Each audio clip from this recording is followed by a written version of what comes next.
What do Flava Flav, the Dallas Cowboy Cheerleaders, and American author William East Heat Moon have in common? Stay tuned to find out.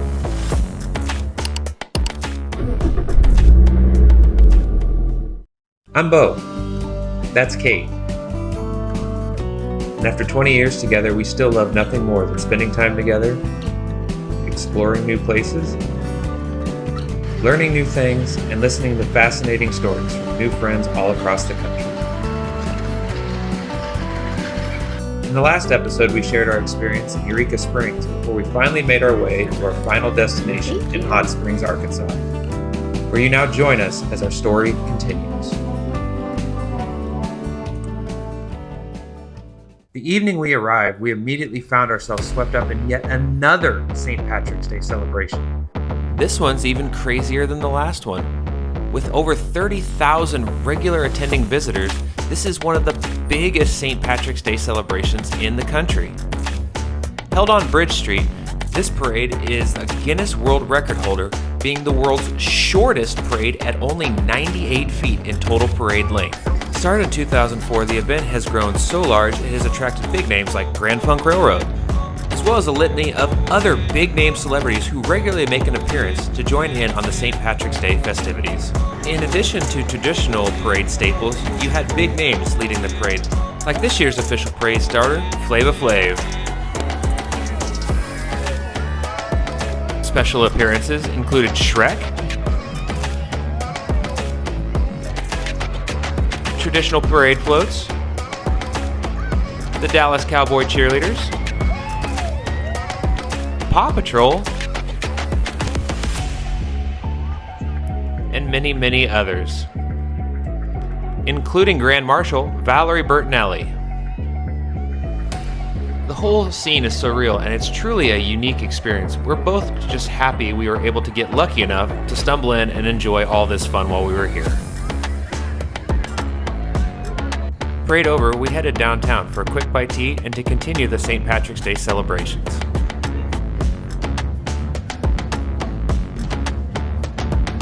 Checking out the nightlife in downtown Hot Springs proved to be an experience all on its own.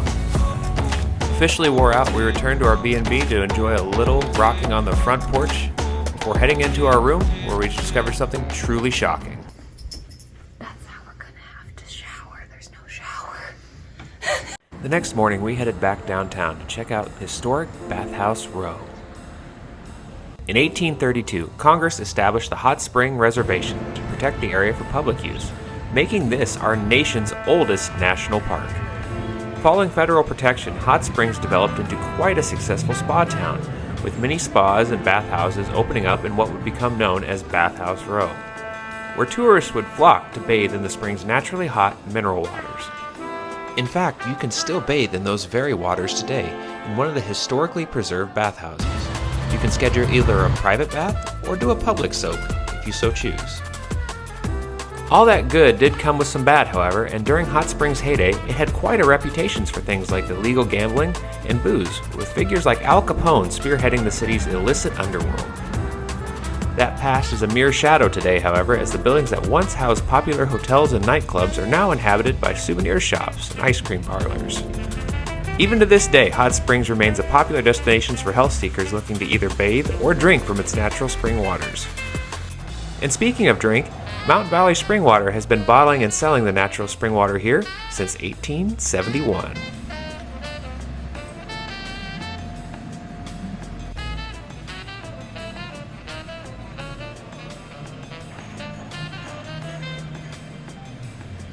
Another claim to fame for Hot Springs is that it was a popular location for Major League Baseball spring training during the late 19th and early 20th century, with teams like the Chicago Cubs, Pittsburgh Pirates, and Boston Red Sox regularly holding training camps here.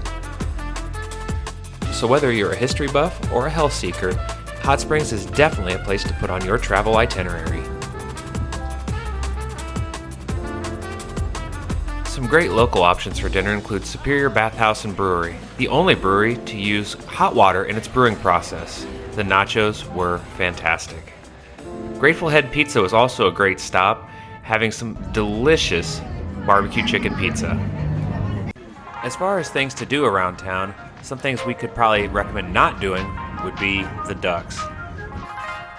For obvious reasons. And the fact that while you do spend about 10 minutes doing this, you spend about an hour doing this. And this. Next is one I'm somewhat on the fence on. The Arkansas Alligator Farm and Petting Zoo. While it's cute, and many of the animals are very furry and cute, it's fun to walk around and see different kinds of animals and experience being able to hold an alligator.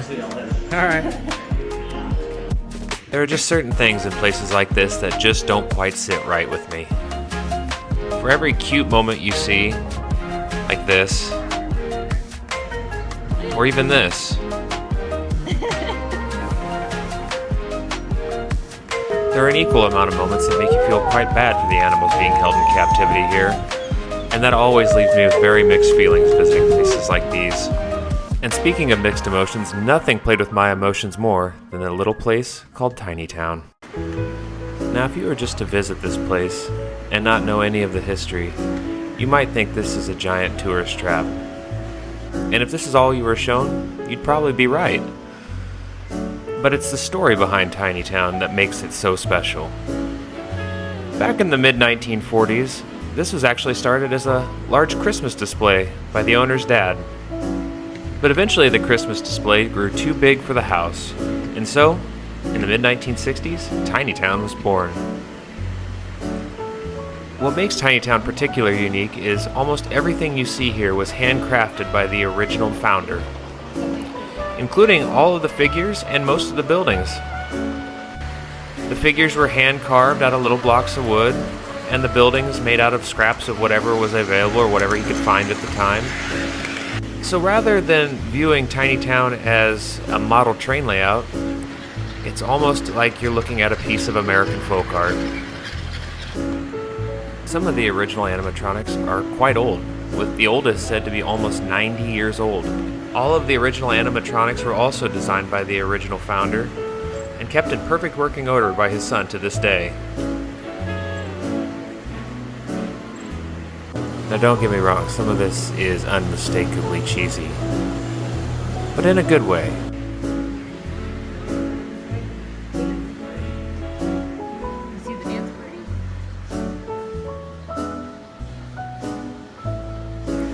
The story and the history truly make Tiny Town one of America's most unique roadside attractions. So if you're in the area, make sure you stop by and check out one of America's most animated pieces of history. And if you visit once, just remember, well, y'all can read. From one railway to another. Our next stop was Garvan Woodland Gardens.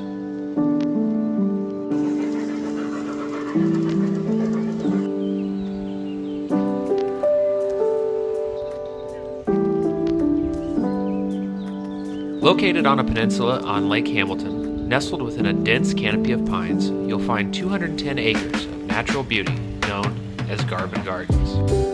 Things to check out while there include the Anthony Chapel, Millsap Canopy Bridge, Garden of the Pine Wind,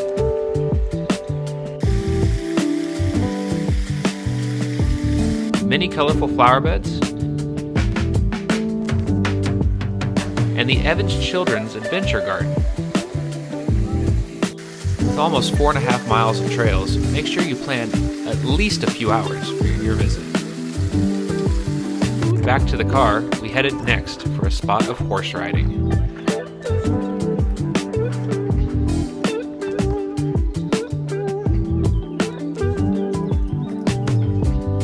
For which Kate was very excited. And I, less so. I'd much prefer to pilot something with wheels and an engine rather than something that breathes and has a mind of its own. Nonetheless, it was actually a fun time. Our ride over, we headed to nearby Lake Catherine for a walk near the lake. We heard there was a small waterfall a short hike away, and we wanted to make sure that we saw it, as our time in Hot Springs was nearing its end.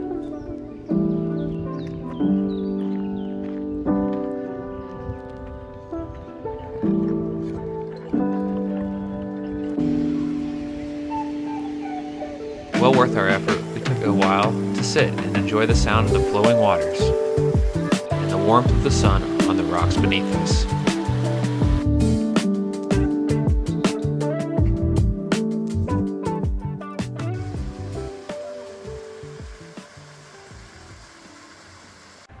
Our last few hours upon us, we decided to hike the trails around hot springs to see the original hot springs at their source.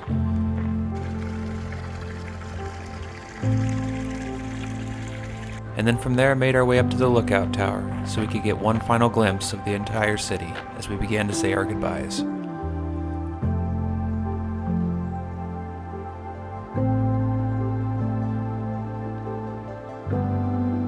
As we started our descent back into the valley, we hiked up one more overlook for one last waning glance at the beautiful Owashita Mountains.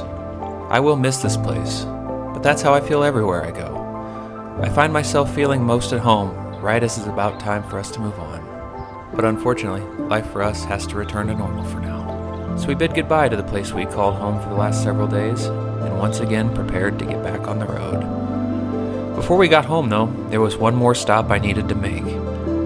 I needed to pay tribute to a fellow traveler whose stories instilled the fire inside me to start forging my own path. This is Nikawa, a small little sea dory who traveled from the Atlantic to the Pacific Ocean as chronicled in the book River Horse by William Least Heat Moon. Books like this and many others that spoke of travel and adventure helped awaken my passion for exploration and my desire to tell stories of my very own. I stood by the lake for a while, ruminating on these thoughts, before I prepared to meet one final hero. This is Ghost Dancing, a 1975 Ford Econoline, driven by Least Heat Moon as he embarked on his most well-known adventure, Blue Highways. It was awe-inspiring to see in person, something that before had only been words on a page, but at the same time seeing these two fellow adventurers, knowing they would never travel another mile, made me a little sad inside. I've always felt a bond with the machines that carry me on my adventures and see them not merely as tools, but companions that share in the journey. In the same way, I hope you'll continue to be a part of these journeys by subscribing and coming along with us wherever the road leads next.